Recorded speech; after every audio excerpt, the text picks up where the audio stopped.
வடக்கு மாகாணத்தில் குடுவித்தார்கள் என்ற ஒரு கதை ஒன்றை இன்றைக்கு சிங்களத்தில் சொல்லி இருக்கிறார். இவர் சிங்களத்தில் சொல்லி தப்பிக்கலாம் நினைக்கிறார். ஆனால் சிங்களமும் தமிழும் சரளமாக பேச தெரிந்த எனக்கு அது விளங்கினது. அதனுடைய வீடியோவை நீங்கள் பார்ப்பீர்கள் வெகு விரைவில். நாங்கள் எல்லாம் சிங்கள பிரபாகரன் என்று சொல்லிக் கொண்டு வந்தவர்கள் தான் இந்த அனுரகுமார நாயக்கத்தினுடைய அரசாங்கம். எங்களுடைய மக்களும் அப்படியே பொய்களை உண்மை என்று நம்புகின்ற ஒரு சமூகத்தை சேர்ந்தவர்கள் நாங்கள். ஆகவே எங்களுடைய சமூகம் அள்ளுகொள்ளையாக நம்பியது. இதுக்குமோ சிலவேளை இவருமே போராட்டத்தை நோக்கி போராடியவர் என்று நினைத்து எங்களுடைய சமூகம் விட்ட வரலாற்று தவறு இந்த என்பிபி அரசாங்கத்துக்கு வாக்கு போட்டது. ஆனால் இன்றைய தினம் சிங்களத்திலே எங்களுடைய தேசிய தலைவர் வடக்கு கிழக்கை ஆண்ட போது ஒரு சிங்களவன் அவன் தன்னுடைய ஒரு போட் கூட வரையலாது அடிச்சு புதைச்சினாங்க அந்த கடல்ல குடுவித்தேன்னு சொல்லேகல்ல. ஒரு தமிழ் மனுஷனா வெக்கப்படுற ஒரு தமிழனா என்னுடைய வடக்கு மாநிலத்தில இருந்து போட்டப்பட்ட ஒவ்வொரு வாக்குக்கும் இந்த பிமல் ரந்தாயகருடைய நெஞ்செல்லாம் எரியுது. நான் உங்களுடைய போர் வீரர்களை நீங்கள் செபலியோ என்று சொல்லுகின்ற போது ரணவிருவோ என்று சொன்ன தமிழன் நான். ஏனென்றால் ஆயுதம் ஏந்தி என்னோடு இருக்கிறார்கள். ஆயுதம்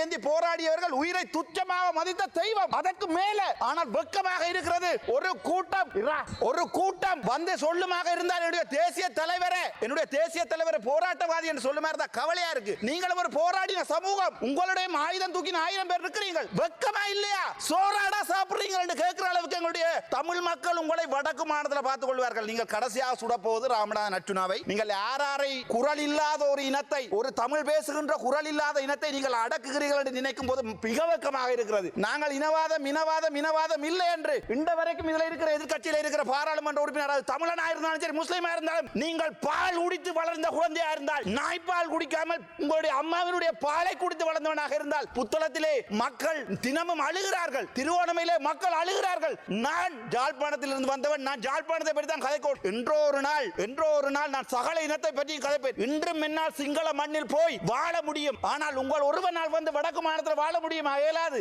ஏனென்றால் நீங்கள் முழு இனவாதிகள். வெக்கப்படுகிற என்னுடைய தேசிய தலைவர் நீங்கள் ஒரு குடு வியாபாரி என்று சொன்னதுக்கு தீவிரமத்தி கடல் அமைச்சர் எழும்பி ஓடுறார், பிமல் ரத்நாயக்க எழும்பி ஓடுறார். வெக்கமா இல்லையா?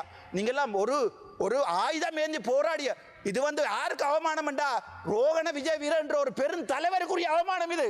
அவர் கொண்டே இந்த கனத்த மயானத்தில் எரிக்கப்படும் போது உங்களை மாதிரி எல்லாம் வந்து காருக்கும் பஸ்ஸுக்கும் ஓடித்திருவாங்க நினைச்சிருந்தா அந்த மனுஷன் போய் எங்கேயாவது வெளிநாட்டில் வாழ்ந்திருக்கு. உங்களை மாதிரியான மனுஷர்கள் வந்து